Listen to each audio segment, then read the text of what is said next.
Hey guys, let's discuss current affairs and today's first questions on Mikhail Gorbachev, who passed away recently. He was the former president of the Soviet Union. I'm going to discuss this particular thing in a slightly elaborate way, especially the ideology of communism. Mikhail Gorbachev was the last president, the last leader of the Soviet Union. Okay, he was around between 1985 and 1991. He introduced two major reforms in Soviet Union. But for us to understand these reforms, we would need to know the past, especially the past in terms of the ideology that communism, that Soviet Union had. The entire edifice, the building of Soviet Union was built on the foundation of communism. So, what is communism? Communism is a political ideology. People often club communism and socialism together. They use this interchangeably, but I would like to tell you that communism is little different from socialism. Communism is more of a political idea. In a communist country, a single party state exists. This is the true definition of, in fact, communist, especially the Marxist Leninist variety. Now, there are lots of schools of communism. There is a Leninist school, there is a Marxist school, there is a Maoist school, there is a Stalinist school. But then, if you club Marxism, and Marxist and Leninist, you get Marxist Leninist. Who are they named after? They are named after Karl Marx, the father of communism, and Vladimir, what is it? Vladimir Ilyanovich Lenin, who, ladies and gentlemen, incidentally was the first leader of the Soviet Union. Now, you also need to know one thing here. The Soviet Union existed between 1922 and 1991. So 1922 is the year the Soviet Union came into existence. It was also called the USSR. The USSR is the Union of Soviet Socialist Republics. Union of Soviet Socialist Republics. Okay. Now, the Soviet Union began as a communist country, and its demise came precisely because it was a communist country. Okay. Now, let me repeat what I mentioned in case of what's communism. Communism, especially of the Marxist Leninist variety, focuses on the establishment of a single party authoritarian state. Means a state where there would be only one political party, that's a communist party, and it would be dictatorial, authoritarian. So it would crush all kinds of freedoms that are characteristic of a democracy. So, in a single party state like the Soviet Union, no opposition was allowed. No opposition to the Communist Party was allowed. All organs of the state, the intelligence services, the security services like police, paramilitary forces, then you had the judiciary, you had all these things were controlled by the government, by the single party state. So when we say the government, remember it's a party, and the party is a government. The government always saw itself as, the party always saw itself as a government, and the party itself, said that we are the country, we are the state exists because of us. So you could say, when you say the state of the Soviet Union, remember you're discussing the Communist Party, you mean the Communist Party. So the Communist Party, the government, and Soviet Union, all three were used interchangeably. Okay, so they had this idea, and communism rests on two major ideas. One, establishment of a single party authoritarian state. Okay, This would be achieved by putting in place one party that would run the show, entire show. Two, the idea would be to establish a dictatorship of what is called the proletariat. There are words like this. These are crazy words. Proletariat. So they said we shall establish a dictatorship of the proletariat by putting in place a communist government. Now you may wonder, what is this word proletariat? It means the working class. A class of people whose only wealth was the labor they had, was a capacity to engage in labor. They had no other assets, they had no other wealth, they had no other money, they had no other source of doing better in life except engage in labor. So they believed that everything should be controlled by the dictatorship run by the proletariat. It also meant that they said that it also means that there shall be a class struggle between the proletariat, the working class, and the class that I'm putting an into what is called bourgeoisie, bourgeoisie otherwise, okay, or bourgeois. This is a class of people who were better off, who were, you could say, the middle and upper middle class people, or anyone who was not poor. Okay. So the bourgeois were the people to be opposed. So they, the communist theoreticians, they said that, the theorists, they said that there always will be a class struggle between the rich and the poor, the proletariat and the bourgeoisie. So this is going to define the destiny of this country. And they, ladies and gentlemen, started this, and they destroyed the lives of millions of people. If anyone would stand against the government, anyone would oppose the policy of a local bureaucrat, a communist bureaucrat, that person who would oppose would simply disappear. See, Lenin was there between 1922 and 23. I mean, just about a year he was there. Towards the end of 1922, a guy called Joseph Stalin succeeded Lenin. And you should know that between 1922 and 1953, that's about 31 years when Joseph Stalin ruled, he is said to have killed at least 1.2 crore people. Estimates vary. There are some estimates like, I'm saying when I say 1.2 crore, I'm talking of direct, indirect, in direct way. So people would simply disappear for having opposed Stalin or something. It was said that a mere twitch of the eye, he would look like this, the guy would, it could mean, the difference between life and death. I mean, Stalin was evil. But he strongly believed in communism. He believed that there shall only be one party who would represent the interest of the working class against the bourgeois, who are hoarding all the means of economy. All wealth they are hoarding. But they have built their wealth on the sweat of the working class. That's what they said. So what's socialism now? Socialism is an economic ideology.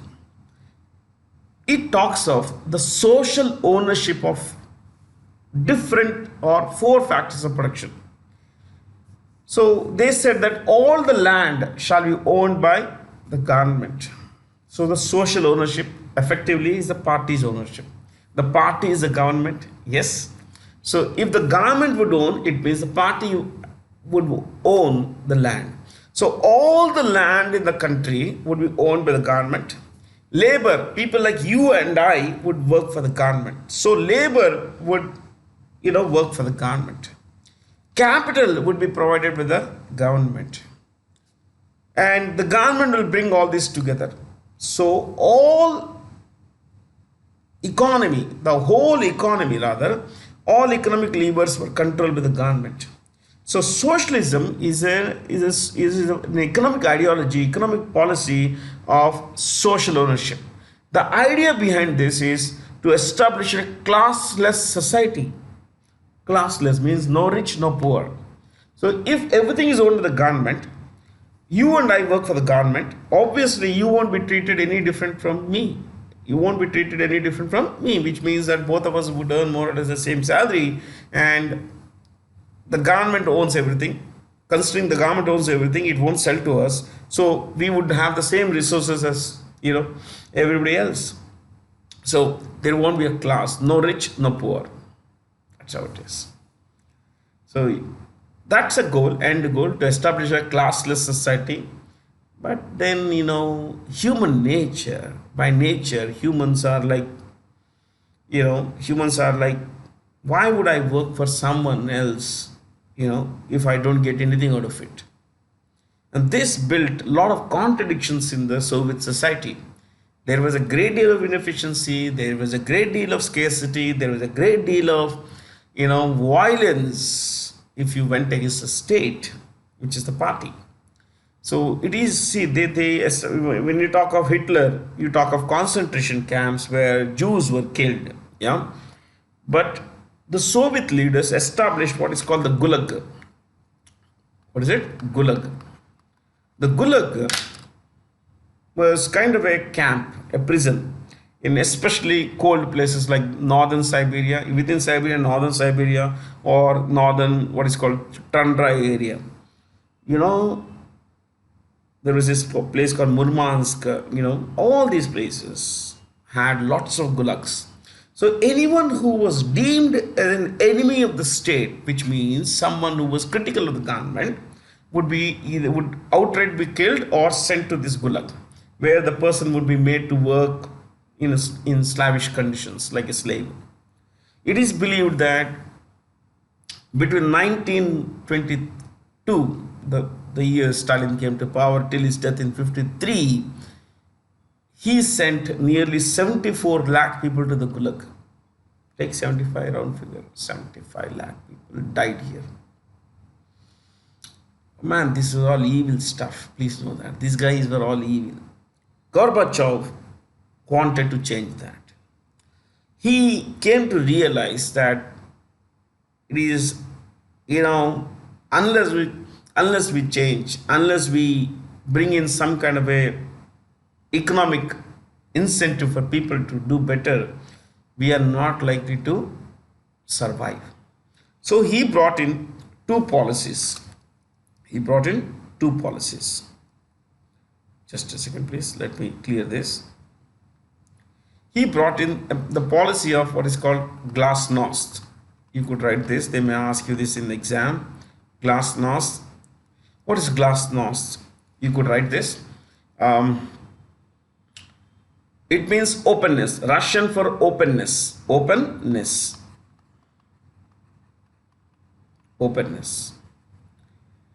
Which is like, you could also write enhanced freedom of expression, comma, speech and press, the press, PRESS. So why would you require this? Because no freedom of expression was allowed in Soviet Union. You could not say anything against the government. You could not say anything against the party. That was the state of affairs there. You would simply disappear if you done this. I have read extensively on these things, and I can tell you, there is one particular book I would seriously recommend, but it's a very dense book. Dense means it's very heavy on the mind. It's called the Gulag Archipelago. You know what's an archipelago? Archipelago is a group of islands. The Gulag Archipelago. So the author here talks of multiple, hundreds of gulags where prisoners were kept. The author himself was kept here. His name was Alexander Solzhenitsyn.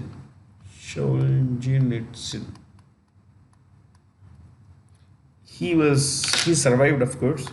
He survived enough to write this book, and after he wrote this book, he was thrown out of the country actually. Yeah, he was exiled, sent out.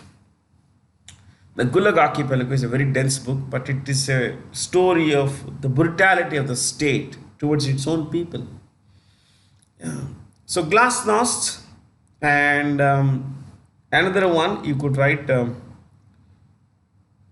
is perestroika. There is a word called perestroika. We would say perestroika, perestroika. So he brought in one ideology, glasnost, and the second was perestroika. You could write this. It means restructuring. Restructuring. Now you could write, what is the meaning of this? Decentralized decision making. Decentralized economic decision making. Economic decision making. Decentralized economic decision making to improve efficiency. To improve efficiency.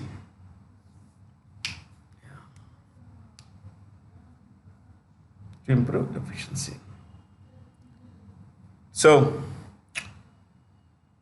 he presided over this, and ultimately a lot of factors led to the collapse of the Soviet Union. If you think the Gulag Archipelago, let me bring back that book. If you think that book is very dense, I would recommend a very thin book. एक छोटी किताब है, पतली सी. There is a very thin book called One Day in the Life of Ivan Denisovich. I think that's a name. I suddenly remember this, Denisovich. One Day in the Life of Ivan Denisovich. You read this book, man. This is a masterpiece. It's a very thin book, very, very thin book. And if you want to know how communism works, there is a very, very thin book called Animal Farm. Some of you would be familiar with this. Animal Farm. बहुत पतली किताब है, it's very thin. Yeah. So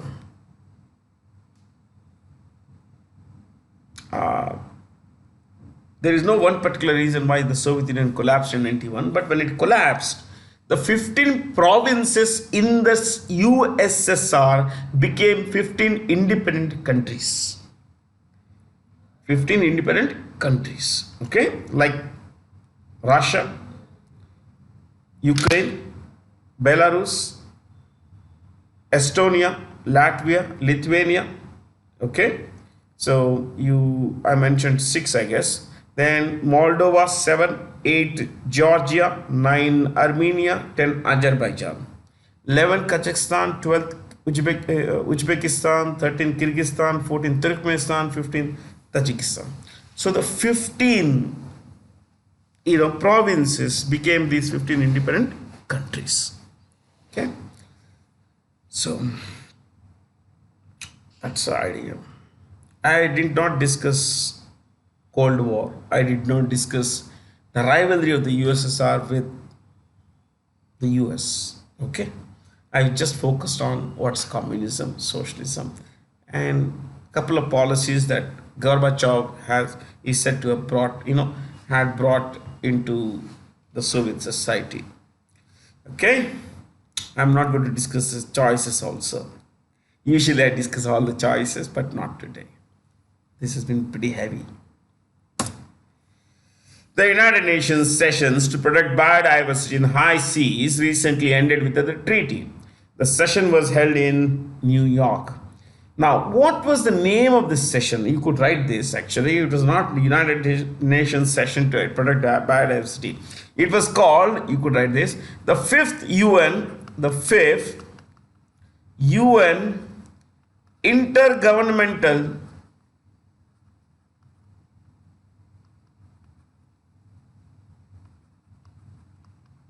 Conference.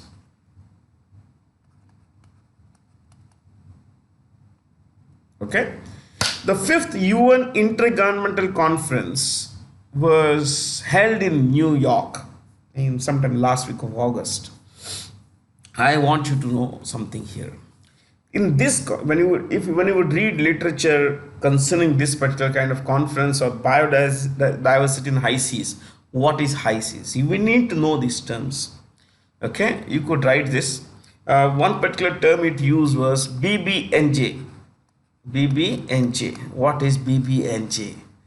You could write dash biodiversity. Biodiversity is there in the question. Biodiversity beyond national, biodiversity beyond national jurisdictions.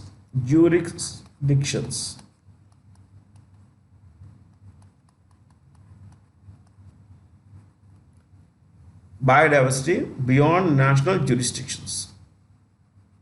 Okay. Now, ladies and gentlemen, I want you to know something here. What is national jurisdiction? See, when you look at a country like ours, let's say, okay, you have the national boundaries. This is the boundary of India, yes, but the boundary of India does not end where the land ends.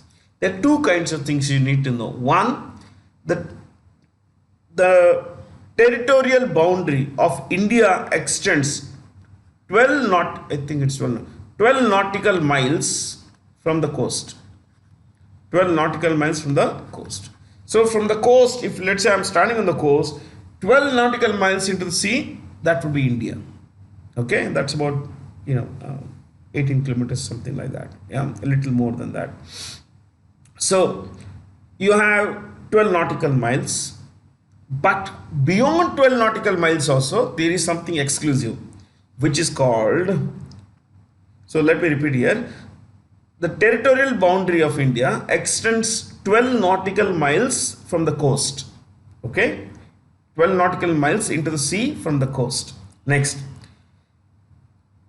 a country's EEZ.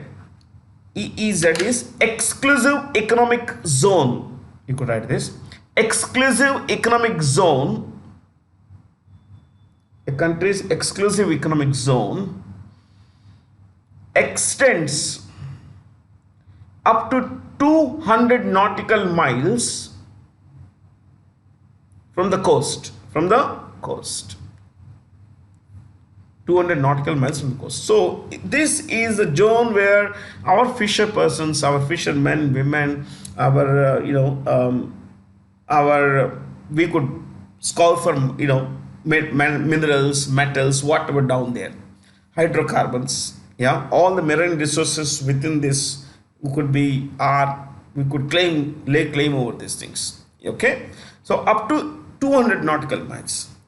Now, beyond this is what is called high sea. Okay, you could write this. High sea means high sea. That it's there in the question. High sea means oceans or waters, plural, waters beyond EEZ. Beyond EEZ. Beyond EEZ. Okay. So this, they wanted treaty to come. They wanted to have a treaty that would protect. If there were a treaty, then 2/3 of the waters, marine life, the biodiversity, and all these things could be protected through treaty, because up to 200 nautical miles, a country has exclusive economic zone. But beyond that, it's all high sea. No one cares about what happens in the high sea. So if a treaty is in place, then, international rules would apply to behavior. Yes, how we behave, how ships, how people in those areas behave. Okay. So whether they are harming biodiversity, marine life, all that. But countries haven't been able to, what we say, thrash out of the agreement, basically. So this high sea would be 2/3 of all the oceans. 2/3. So we need to protect marine life. See, when we talk of animal rights, in a very simple sense, animals don't have rights that they can ask for. An animal wouldn't come and say, "Hey, Bharat, this is my right, man. You can't be doing this. This is my area. You can't be fishing here." Animal doesn't say that. But animal rights are our limitations. We have conferred certain rights on.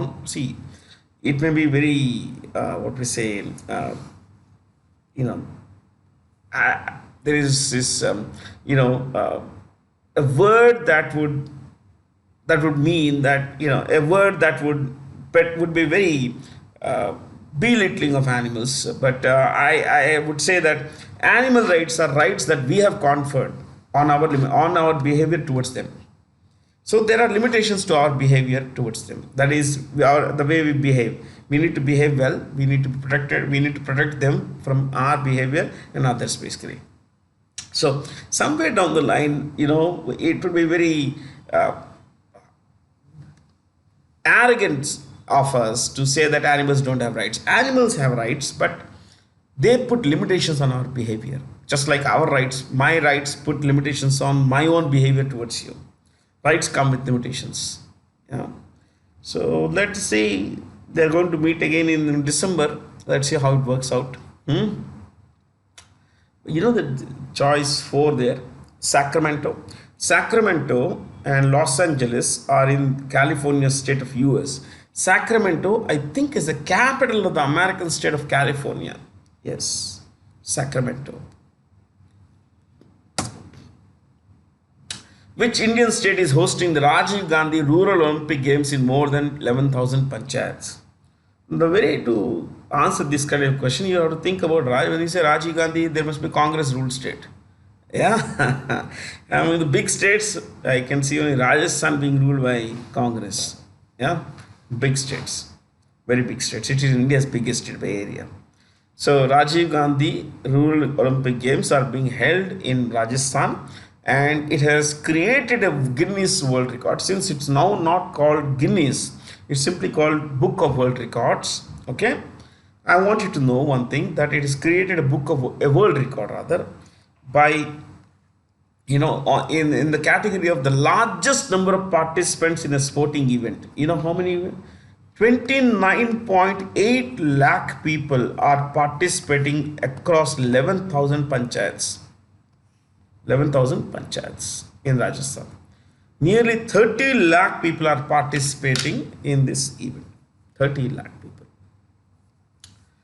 Okay, and the Chief Minister of Rajasthan, as you know, is Ashok Gehlot. Ashok Gehlot. The International Day Against Nuclear Test is observed every year on 29th August. Now, you may wonder why 29th August? What is the big deal about it? Well, there is. Look at August 6th and 9th. These are the days, the only days when atomic bombs were used on civilian populations. In fact, any population. Yeah, civilian, military, whatever. On August 6th, an atomic bomb was dropped on Hiroshima. That bomb was nicknamed the Little Boy. Little Boy. Hiroshima. On August 9, Fat Man was dropped. The bomb nicknamed Fat Man was dropped on Nagasaki. Nagasaki. Hiroshima. Which year? You all know this. 1949. 45, sorry. So in 1945, 2 atomic weapons were dropped on the Japanese cities of Hiroshima, first on Hiroshima and then on Nagasaki. Okay, lakhs of people died, and unfortunately, the effects were felt for decades after that, radioactivity and everything. So I want you to know why 29th August. You could write this. The first nuclear test was done on, or rather took place on 16th July 1945. 16th July 1945. Next. Since then, more than 2,000 tests, more than 2,000 nuclear tests have taken place. Next, 29th August has been chosen as the International Day against nuclear testing. Against nuclear testing. Against nuclear testing. Dash. On this day, comma, in 1991, on this day, comma, in 1991, comma, the Semipalatinsk nuclear test site, nuclear or nuke test site in Kazakhstan,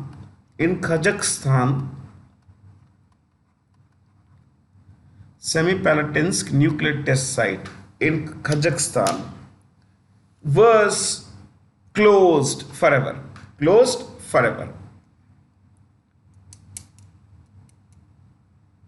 Closed forever. Okay. Yeah. So that's the idea. And this is a picture of a nuclear test, a real nuclear test in conducted by France in the place called French Polynesia in Pacific Ocean.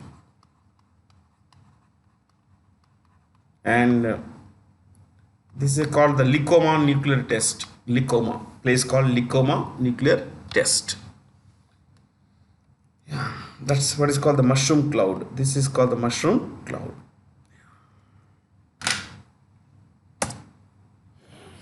With which nation did the Indian government recently approve an MOU, Memorandum of Understanding, on biodiversity conservation? Nepal. Okay. There's hardly anything to discuss here except that, okay, you could write the the Bhutanese Prime Minister is a guy called Lote Shering. Lote Shering. Then Nepalese Prime Minister is Sher Bahadur Dioba. Sher Bahadur Dioba. What about Myanmar? Myanmar has a military government run by a guy called Min Liang Ong. Maldives, Mohammed Ibrahim Soleh.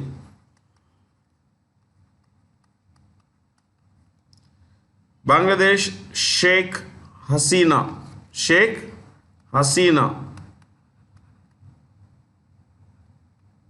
Wajed. Sheikh Hasina Wajed. Insurance cover for bank deposits in India is provided by the DICGC. The full name is Deposit Insurance and Credit Guarantee Corporation. Deposit Insurance and Credit Guarantee Corporation.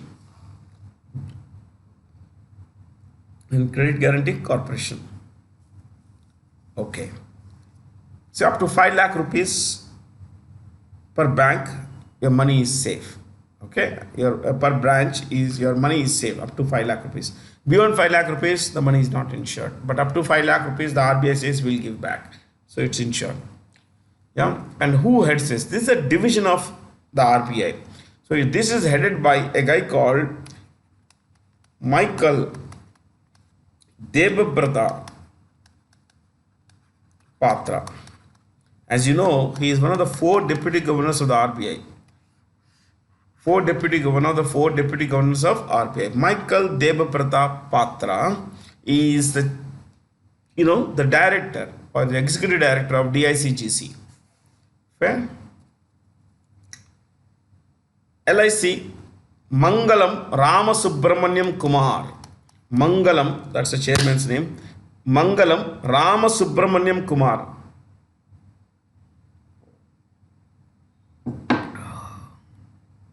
Okay. The validity of a demand draft is 3 years, same as a check. Beyond that, it becomes what is called stale. A demand draft beyond 3 months becomes stale. You can't, I mean, it becomes useless. It remains a paper, blank paper. That's it. It's just a paper you can write on. Which of the following represent deposits account of a bank? Of course, CASA plus term. See, a bank primarily has two kinds of deposits: time deposits and demand deposits. A time deposit is one into which when you put money, you can withdraw only after a fixed period of time. That's theory. Okay. Theoretically, you can withdraw your money from a time account only after a fixed period of time. Fair? A good example, since these have terms, they are also called term deposits. Good example would be fixed deposit, recurring deposit. Okay. Now, a demand account is one into which when you put money, you can withdraw on demand. The banker has to return your money when you demand. A good example would be current account, second savings account. Okay. So, theoretically speaking, no interest is paid on the major difference between the time account and the demand account is that no interest is paid on demand accounts. Theoretically, a fixed rate of interest is paid on demand, what is called time accounts. But in real life, a small percentage of interest is paid on savings account just to encourage the habit of savings. To encourage the habit of savings. Now, these accounts are also called CASA, C-A-S-A, current account, savings account. Okay. So these are the major kinds of accounts, deposits that a bank has: CASA plus term deposit or time deposit accounts. Which of the following rates or ratios of the RBI are incorrectly narrated, means expanded, full name? Reserve repo ratio, marginal standing facility ratio, cash reserve rate, statutory liquidity rate. Now, what is it? Fixed, or what is called, typically it's called fixed, but we can call it policy repo rate. Let's call it. Yeah, the first four are incorrect. Reverse repo rate is the right thing. Standing marginal facility rate, cash reserve ratio, statutory liquidity ratio, and policy repo rate. That's fine. In my next class, I'm going to discuss these rates. I'm going to give the definitions of each and the latest rates. If you want the latest rates, I can give them now also. But I'm going to spend some time on these rates and how they, why the RBI raising these rates now. Fair? So some of the rates have been raised. Why? We'll discuss in the next class. But you could write this: RBI policy rates, RBI reserve and policy rates. They are called reserve and policy rates.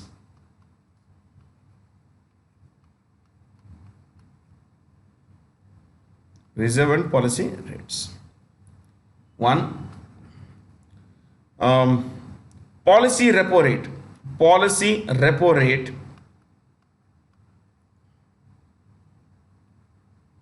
Okay. 5.4%. Next, bank rate. Bank rate 5.65%. Next, reverse repo rate. Reverse repo rate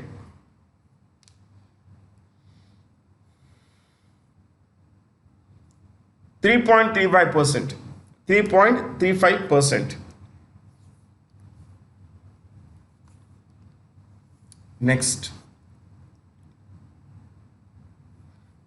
um, cash reserve ratio. Cash reserve ratio 4.5%. 4.5%. Next, statutory liquidity ratio. Statutory liquidity ratio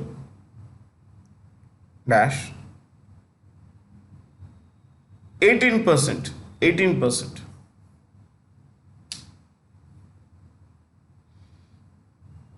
Okay, I guess, yeah, you could also write marginal standing facility rate. Marginal standing facility rate dash 5.65%. 5.65%, same as bank rate. Okay, yeah. We'll discuss as to what would happen if these are raised, they are brought down, kind of thing.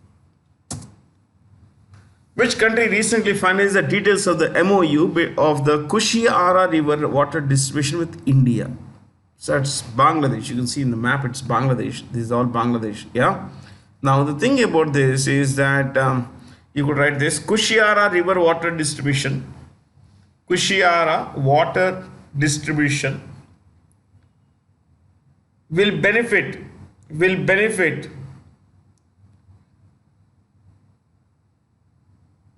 people of South or Southern Assam, of South Assam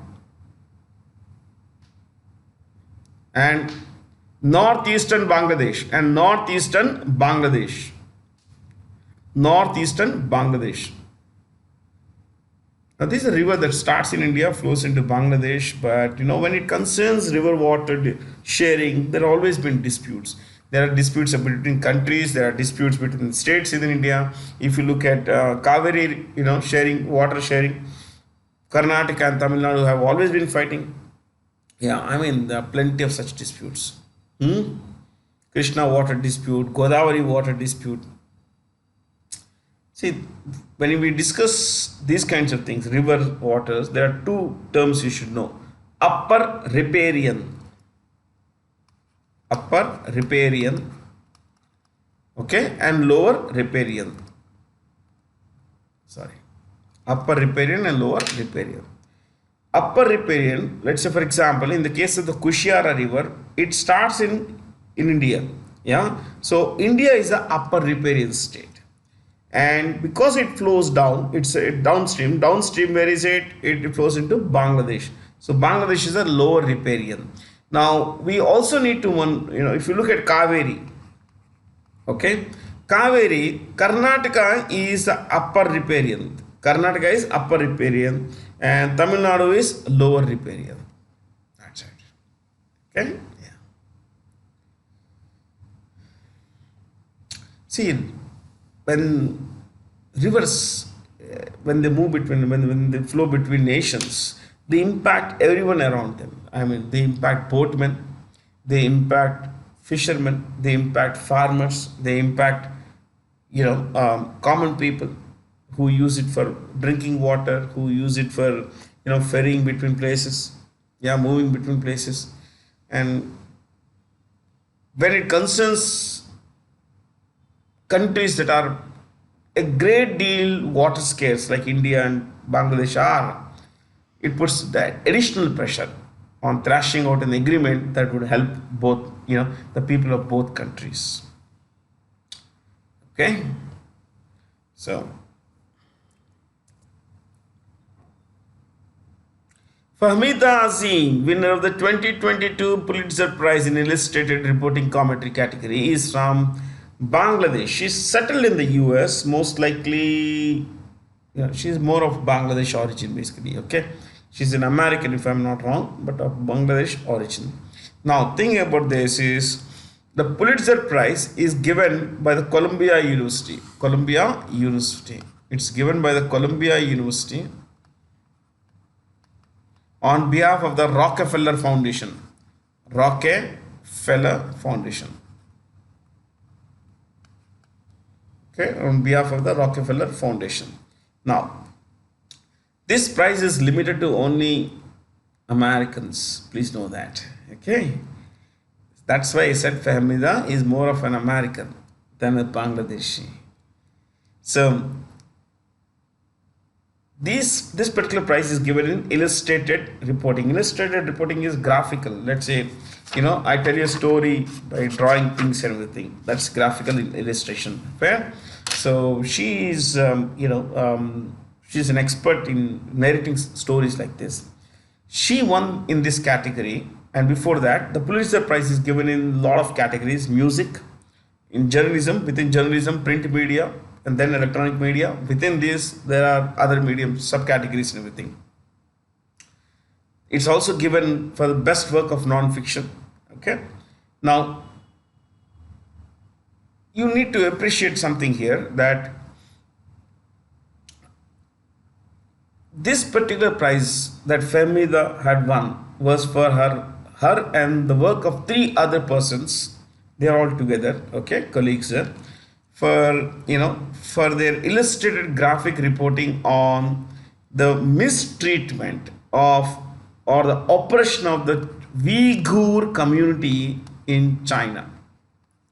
Uyghur, not all Uyghur are Muslims, but generally Uyghur are Muslims. Okay, most Uyghurs are Muslims, and they predominantly live in the Xinjiang province of China. Xinjiang. Xinjiang is the largest province, in outside Tibet, of course, in northwest of China. Now, millions of Muslims have been jailed, have been imprisoned, put in detention camps, concentration camps, labor camps, by the Chinese government. And they have been told not to practice Islam. They are being brainwashed into speaking like a true communist. China is a communist country now. Yeah. And because of a handful of people who are fighting for cessation of Xinjiang from China, China has clamped down on this area and is more or less put millions of people in camps, in jails, imprisoned them. Yeah. So it's pretty bad out there. I've written quite broadly, extensively on the Uyghur crisis. So I will not discuss this now. Yeah. The winner of the 2022 UNESCO Peace Prize is Angela Merkel. See, usually we would say Angela, but in her name's case, it's Angela. It's not Angela, it's Angela. Angela Merkel was the leader of Germany, the chancellor. They don't have a prime minister. The chancellor is the head of the government in Germany and in Austria, two countries. So Merkel was the chancellor of Germany between 2005 and 2022, early this year. Yeah, you could say early this year or late last year. Now, she has won this award, but while this is important, much more important, I would say, is what is the actual name of this award? You could write this. Okay. The 2022 UNESCO Peace Prize, or simply the UNESCO Peace Prize, is officially called Felix Hu. You could check the spelling. This is the right spelling. Okay, I may have hesitated. I usually hesitate. Okay, I always make sure that I don't sound confident. It's good to to be to have butterflies in the stomach when to be nervous before you start something. It's actually a good thing. It keeps you alert. Okay, yeah, Felix Houphouët Boigny. This is the actual spelling. It's French, so you can pronounce it in the way you want. I have no understanding of this, honestly. Okay, Felix Houphouët Boigny. That's how they may pronounce it. Yeah. So this is the name of the official name of this award. The UNESCO Peace Prize is officially called Felix Hua Boigny Peace Prize. Okay. Now, you know the choices here, so let's not discuss this. Right? Samir Kamath is the new chairperson of the Defense Research and Development Organization. You could write this: Defense Research and Development Organization. Defense Research and Development Organization. Okay. So he is a new chairman. Now, before him, there was a guy called G. Satish Reddy. Okay. G. Satish Reddy, you write G. Satish Reddy. G. Satish Reddy. Scientific advisor. What is his position now? He is the scientific advisor to the Defense Minister of India. Sorry, I'm so sorry, my friends. I was just writing in short.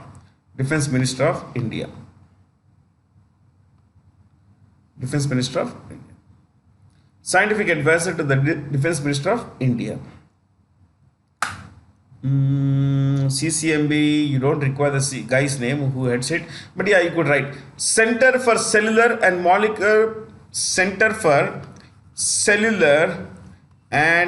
Molecular Biology. It's in Hyderabad.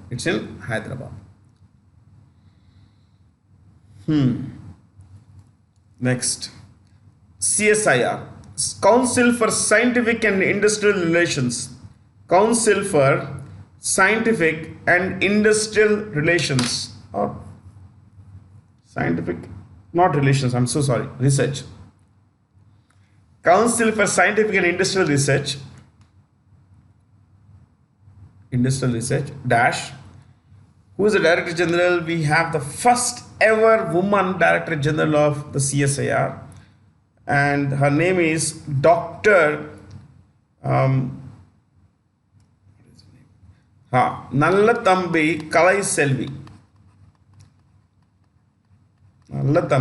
Kalaiselvi. Okay. What is the full name of IN-SPACe? You could write this. IN-SPACe, Indian National Space Promotion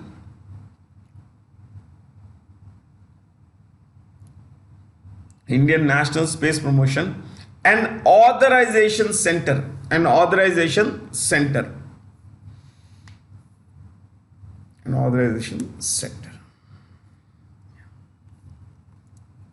It's also headed by the guy who heads ISRO.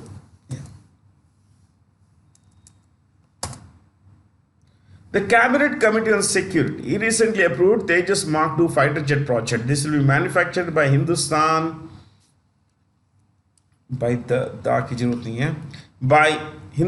Aeronautics Limited.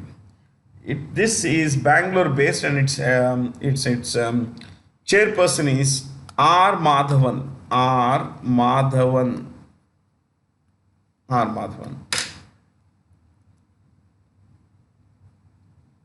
Okay. Bharat Electronics doesn't have a full-time chairperson, so I think we'll just skip this because you won't ever be asked the names of the CEOs of these kinds of companies. So that's about it. In the previous class, we discussed Tejas, a fighter aircraft, so we're not going to repeat. Which country has recently launched the world's first fleet of hydrogen-powered trains? Germany. Oh, they squeeze for energy now, so they are trying to do a lot of things that that only countries that are deeply concerned about the environment would do. But then they are going through an energy crisis, especially of the Russian make. Okay, the Russians have stopped gas pipelines flowing to Germany. Okay? The German Chancellor, the new guy, is Olaf Scholz.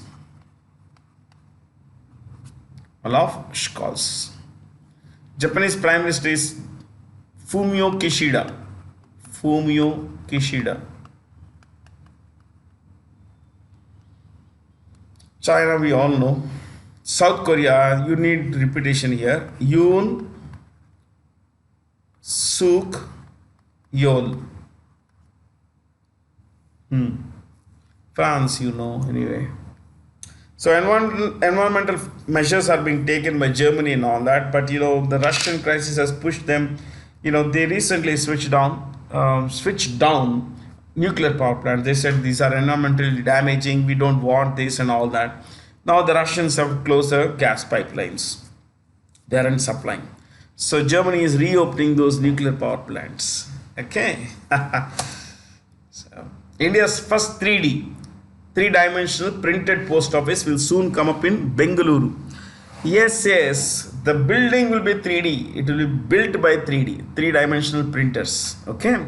This is going to be a 3-storied building, and it will not cost more than 25 lakh rupees, which is about 1/4 of the usual budget. 1/4 of the usual budget. Yeah. So let's see how it works out. A statue of Maharashtra-born freedom fighter and agriculturist Pandurang Kankoje was recently unveiled in Mexico. Now you may wonder why Mexico. Oh, I never had heard of this man, so I went around looking for some information about this. I found Wikipedia, I found a lot of other websites. So I spent some 40-50 minutes in reading about him and the current and the then prevalent state of affairs in Mexico. So I found these two to be fascinating. That's Sri Pandurangji, and this painting is an amazing painting. So I'll interpret the painting for you, but before that, Pandurang Kankoji is a co-founder of the Ghadar party. The Ghadar party.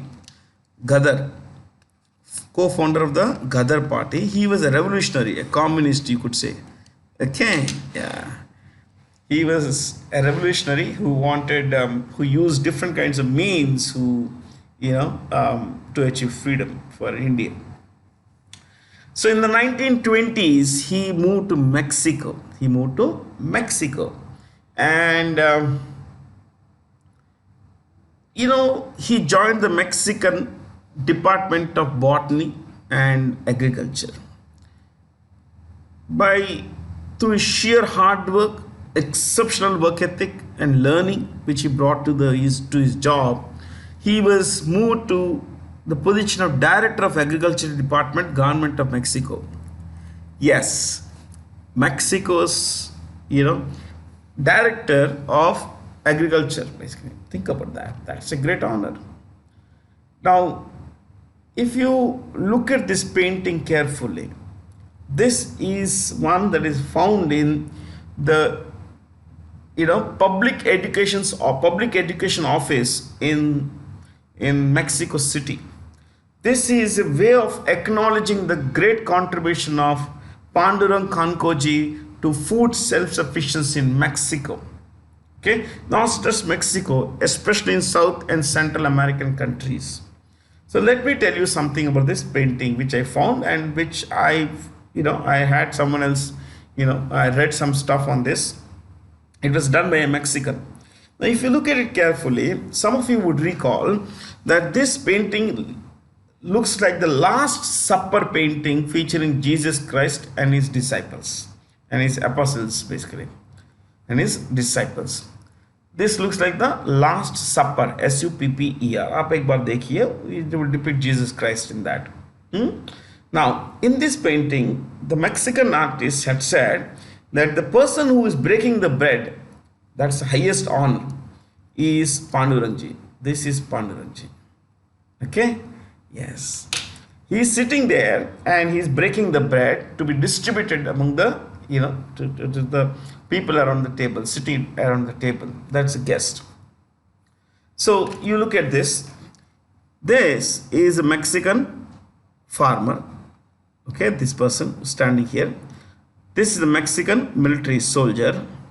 This is Mexico sitting in overalls. Okay, Pandurangji, Mexican. So he is shown as bigger and Mexico is shown as smaller. And these people belong to different countries, especially in South and Central America. So it shows that Pandurangji's work in agriculture, yielding variety of seeds and everything, had brought great self-sufficiency in that part of the world, and it has improved the lives, the nutritional intake of people. So it is for these reasons that Pandurangji has been honored. And you could find his statue there. I did not have enough space except his photo and this painting. In the statue, it's like bust size image. It's a bust. This is called bust. Okay, chest is called bust. B-U-S-T. So your photo, passport photo, is a bust photo. Okay. I was like, kind of gratitude, the country of Mexico is showing, the people of Mexico are showing to this great man is, it's greatly appreciated. It's worthy of our appreciation. Of course, it's something that we should all learn to be grateful. Kritagnata, that is, कृतज्ञ होना बहुत ज़रूरी है. Most people are not. Yeah, I see. I as your teacher, I can tell you one thing. I always believe that there are two words that can make a huge difference to your family members, to your loved ones, to strangers. One is sorry, the other is thank you. If you're sorry, please say sorry. If you're thank you, if you want to say, if you're grateful, if you believe that someone's done some good for you, say thank you. Especially to your loved ones, you should say, thank you and sorry. I had read years back that in love and friendship, there is no sorry and no thank you. In fact, it's in love, relationships of love, that you need sorry and thank you. Yeah, I believe that. That's the best way we can show our gratitude to people, that yes, you've done some good for me. Thank you very much, kind of thing. Yeah. So, yeah, Pandurangji married a Spanish lady there, I guess, if I'm not wrong. Or was she from Belgium? Yeah, amazing. You see, from freedom struggle to Mexico, there after he retired, he came to India. Yeah, he became a politician. Yeah. A first of its kind endeavor with which Indian company has the UNESCO partnered to promote and safeguard the intangible cultural heritage of India. Intangible means something that cannot be seen. Music is intangible, for example. Yeah? Cuisine is intangible. You may say, cuisine to dikhta hai. No. The recipe is intangible. Okay. Music is intangible. This is a company, but this is not the company. Royal Enfield is parented by, that is, the company that is the parent of Royal Enfield is Eicher Motors. Eicher Motors. Remember this. Royal Enfield, your bullet company, is owned by Eicher Motor. That's the name of the company.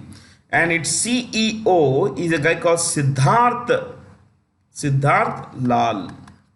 Siddharth Lal. You have Hero Motor Corp, Pawan Munjal. The Munjal family owns Hero Group, my friends. Munjal family. Okay? Bajaj Auto. Rajiv Bajaj.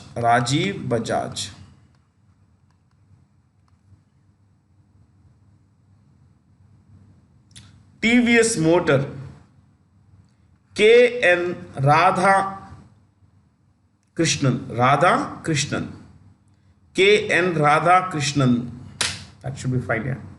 K.N. Radha Krishnan. Which Indian origin person has recently been appointed the CEO of Starbucks? This is Lakshman Narasimhan. And Lakshman Narasimhan is going to succeed a guy who had come back, who had been the CEO of Starbucks for 4 times, on 4 different occasions.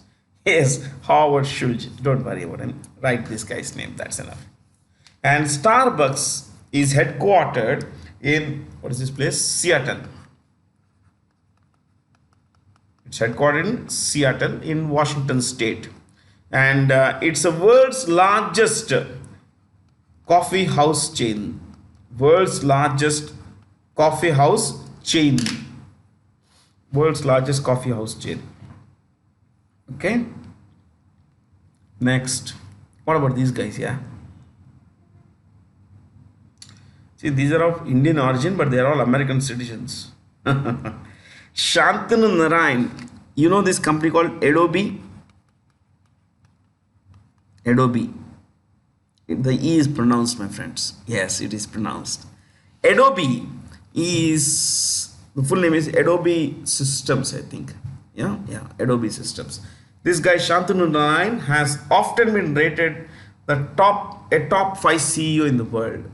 Multiple times he has come up in he has come in the top five. Arvind Krishna, CEO of IBM, International Business Machines. International Business Machines. Our friend Parag Agarwal, when I say our friend, he is no one's friend, of course. Parag Agarwal, CEO of Twitter. CEO of Twitter. Rajiv Suri, he is the ex-CEO of Nokia and the current CEO of a company called Inmarsat, which is a satellite company. Don't worry too much about it, okay? Inmarsat. Chalo. Whom the following persons has been honored with the 2022 Ramon Magsaysay Award? All of them have been honored. And the Ramon Magsaysay Award is named after Ramon Magsaysay, who happened to be the president of Philippines between 1953 and 57. 53 and 57. In his honor, in his honor for the kind of good he did to the people of Philippines. He was an extraordinary leader, ethical, moral, a great example to people around the world, especially to politicians. So, to honor his legacy, they started the Ramon Magsaysay Award was started. Okay. So I'll not go into this now. So from here, can we look at something else? Yeah, you could also write, this is also called the Nobel Prize of Asia. The Nobel Prize of Asia. Nobel Prize of Asia.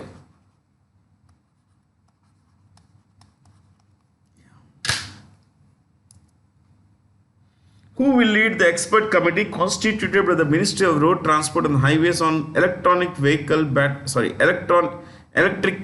battery safety standards? EV battery standards, there have been some issues with EV batteries. 2-3 vehicles had exploded and some people were injured as well. So this is something the government of India wants to take up on a large scale. And if there are incidents like this, it will sap the confidence of the ordinary people in adapting to this technology. And that would delay the government's objective of putting more than 70% of all vehicles on the road by 2030, that run on EV. That are of EV nature, electric vehicle nature. Tata Narasimha Rao. Who is this guy? You could write this, he is the chairperson of, he is director of International Advanced Research Center. International Advanced Research Center for powder metallurgy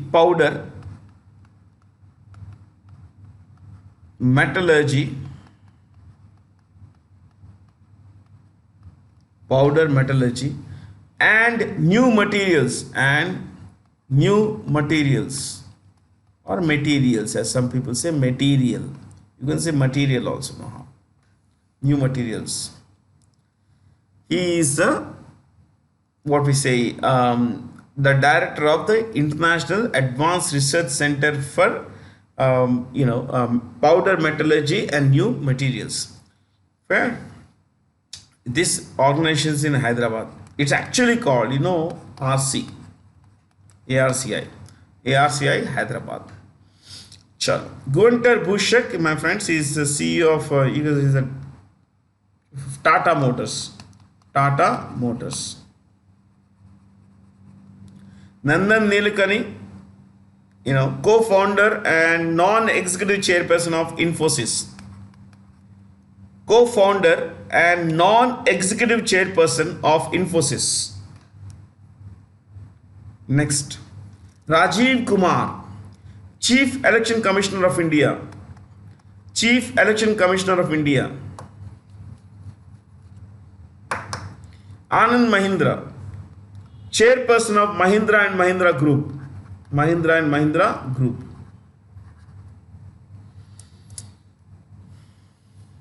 In a first, which Indian paramilitary force recently developed a drone-based tear smoke launcher to control riots and other crowd control measures? So it would go, the drone would go straight over the crowd and release tear smoke. I would say, smoke that would water the eyes of people. Tear gas, this kind of tear smoke now, basically. BSF. BSF is Border Security Force, and this is headed by Pankaj Kumar Singh. Pankaj Kumar Singh.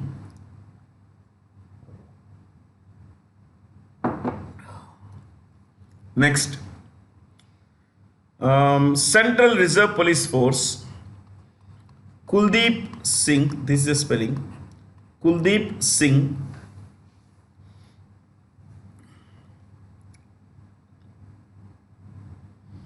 Sashastra Seema Bal. Sashastra Seema Bal is headed by Sujay L. Towson. Sujay Lal Towson, who also has the additional charge of the ITBP, Indo-Tibetan Border Police. Okay? Next, Central Industrial Security Force, CISF, Sheel Vardhan Singh.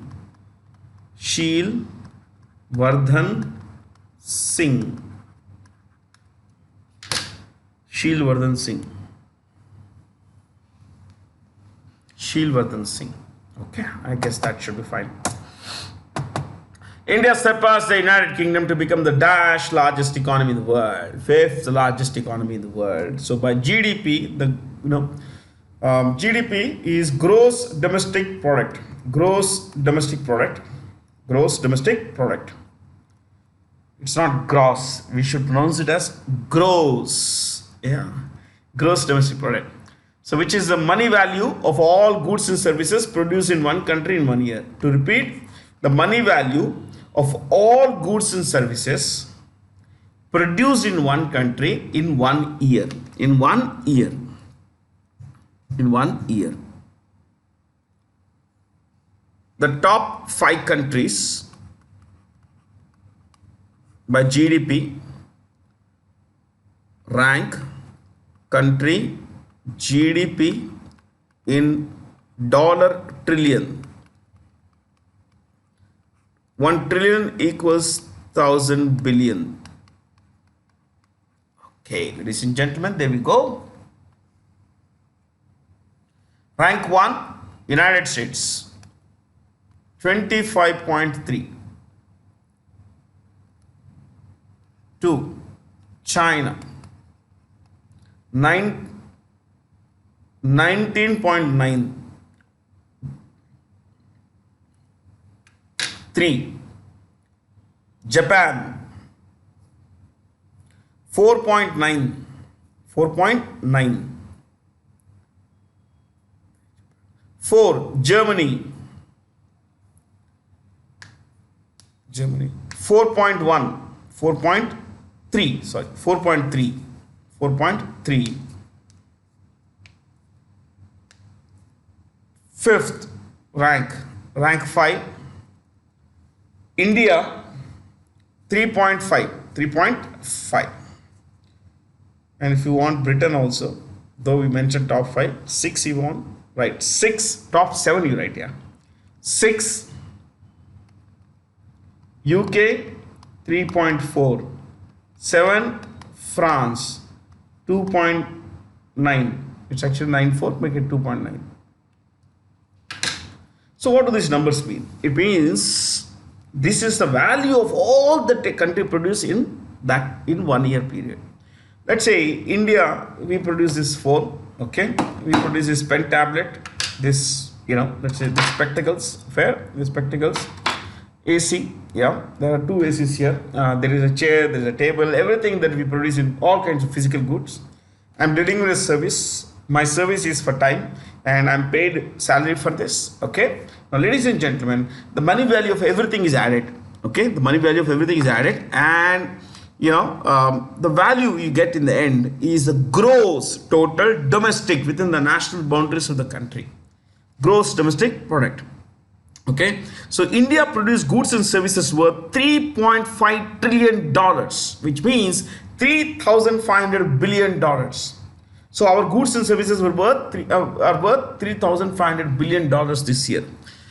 And in the same period that we produced 3,500 billion, America produced 25,300 billion. Understand that? Yeah. So even if you don't take billion, you take trillion. India produced $3.5 trillion worth of goods and services. America produced 25.3. So America's economy is nearly 8 times bigger than India's economy. So the economic output in the same period is 8 times more. If you look at China, 5.5 times more. Yeah. But we are growing faster than any other country in the world. We are likely to grow around a little over 7% this year. So by the end of this year, we are going to add an extra 7% of this amount to the total amount that will be the final GDP of our country in this year end. So whenever you come across this, okay, 7% of what? 7% over what? 7%, see, let me clear this. So 3.5, okay, or 3,500 billion is the total GDP now, billion, plus 7% of 3,500 billion will be the GDP this year, the end of this year. So we're going to add, okay. But if you look at percentage wise, it may sound very big. Look at America, they're likely to grow at around 2%, less than 2%. If they grow at 2%, unlikely, but anyway, let them grow at 2%. 2% of 25,300, which will be more than 7% of 3,500. Yeah. So that's how the numbers go. But at the end of the day, we are growing fast and we will keep growing like this unless something drastic happens. So ladies and gentlemen, thank you for being here. That's all from me, your teacher Bharat C. Jain. Have a lot of fun. Stay curious.